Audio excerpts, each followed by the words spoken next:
Who had better judgment about Jeffrey Epstein, Donald Trump, or supposedly the greatest left-wing intellectual of our time? I'm Rich Lowry of National Review, and of course I'm talking about the famed linguist and radical Noam Chomsky, who maintained a chummy, warm relationship with Jeffrey Epstein long after Donald Trump had cut him off, and is another example of how Democrats supported this Epstein files released in hopes to get Donald Trump and expose a Donald Trump conspiracy, and instead they have embarrassed many high-profile figures on their own side, very much including Mr. Chomsky. The former MIT professor, of course, an excoriating critic of the United States and its foreign policy and its social and political system. He's written there's tons of work to be done and lots of people who would like to do the work. It's just that the economic system is such a grotesque catastrophe that it can't even put together idle hands and needed work. He said, I'd like to strengthen the federal government. The reason is we live in this world, not some other world. And in this world, there happen to be huge concentrations of private power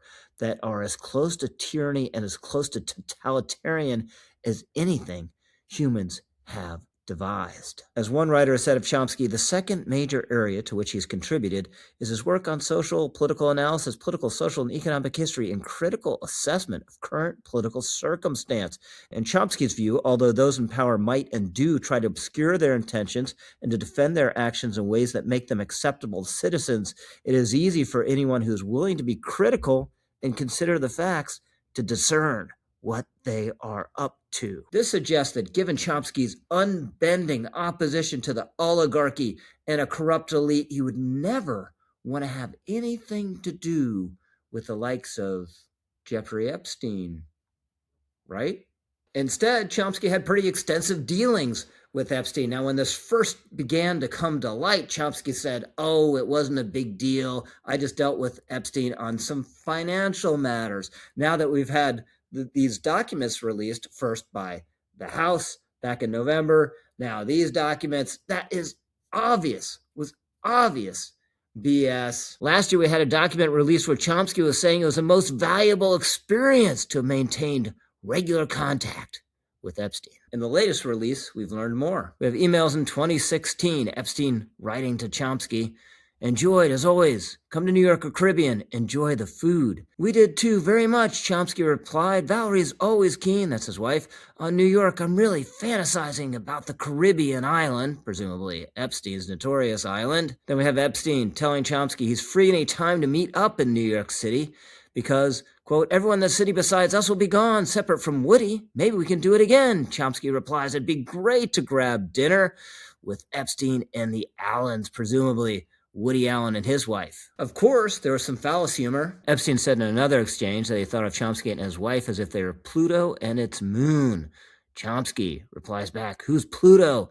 Epstein sends a picture of the Disney character with an ear sticking up. Chomsky says, maybe this dog does look a little like me. Epstein, at your age, if anything sticks up, be proud. Ouch, Chomsky replies. Epstein, good.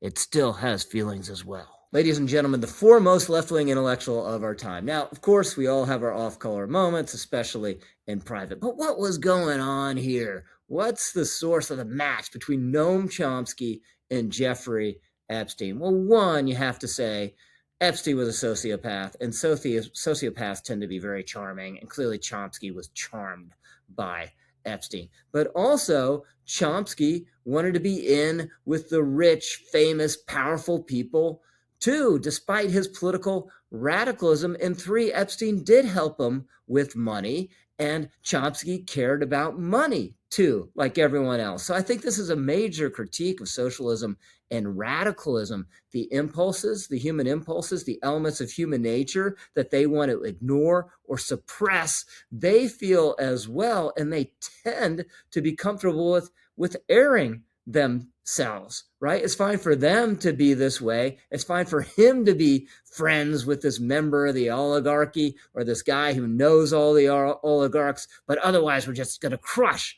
all oligarchy. It is rank hypocrisy, and it's also very notable when this was happening. The Wall Street Journal had a very useful breakdown of when people were corresponding with Jeffrey Epstein. So check this out. We have this orange line in the middle when Epstein pleads guilty to sex charges in Florida. We have some people who are dealing with him on the left side of that line before the plea deal. Then we have others who are dealing with him on the right side of the line afterwards. And here we have Chomsky way over on the right, all the way up nearly to the FBI arrest of Epstein in 2019. Now, what's crazy about this is that we've now learned that apparently Trump had a call with the Palm Beach police chief in 2006 saying everyone knew that Epstein was a bad guy, and he was very glad that the authorities were trying to nail him. And then years and years and years after that, you have this left-wing saint figure becoming great chums with Jeffrey Epstein. Now, sadly, Chomsky had a stroke a couple years ago. He can't explain himself in this matter, but his wife is out there with a statement. She said, Noam and I have felt a profound weight regarding the unresolved questions surrounding our past interactions with Epstein throughout his life. Noam has insisted that intellectuals have a responsibility to speak the truth and expose lies, especially when those truths are uncomfortable to themselves. As is widely known, one of Noam's characteristics is to believe in the good faith of people. Noam's overly trusting nature in this specific case led to severe poor judgment on both our parts. Then she goes on to say they met Epstein at 2015 and they knew nothing about his 2008 guilty plea. That only changed in November 2018 when the Miami Herald came out with a blockbuster report about Epstein. Okay, you almost want to believe it, but then you realize that there was exchange between Epstein and Chomsky, with Epstein asking Chomsky for public relations advice after the Miami Herald story had broken. Epstein emails Chomsky in February 2019. Chomsky writes back, the best way to proceed is to ignore it and not to react unless directly questioned. Chomsky drew on his own experience with, quote, hysterical accusations of all sorts, writing, I pay no attention unless I'm approached for a comment on a specific matter. What the vultures dearly want is a public response, which then provides a public opening for an onslaught of venomous attacks, many from just publicity seekers or cranks of all sorts.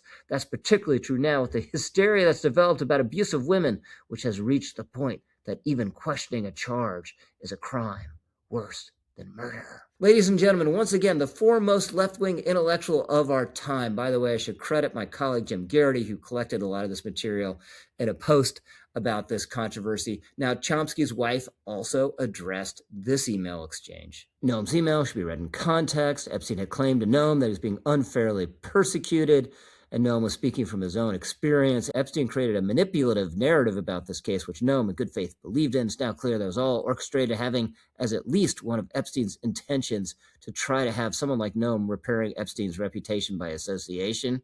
Yeah, maybe. Noam's criticism was never directed at the women's movement. On the contrary, he has always supported gender equity and women's rights. Yes, a great supporter of women's rights, except for if a friend of his who happens to be a notorious abuser of women is in a scrape, in which case he's writing a missive like that in private. Now, look, Chomsky has had such poor judgment about so many things, up to and including the Khmer Rouge, that perhaps we shouldn't be surprised that he got Jeffrey Epstein wrong. But this goes to show that this great hero of the left wing is anti-American. He's anti-capitalist, but he's not necessarily anti-miserably unethical rich people who can do him favors. I'm Rich Lowry, over and out.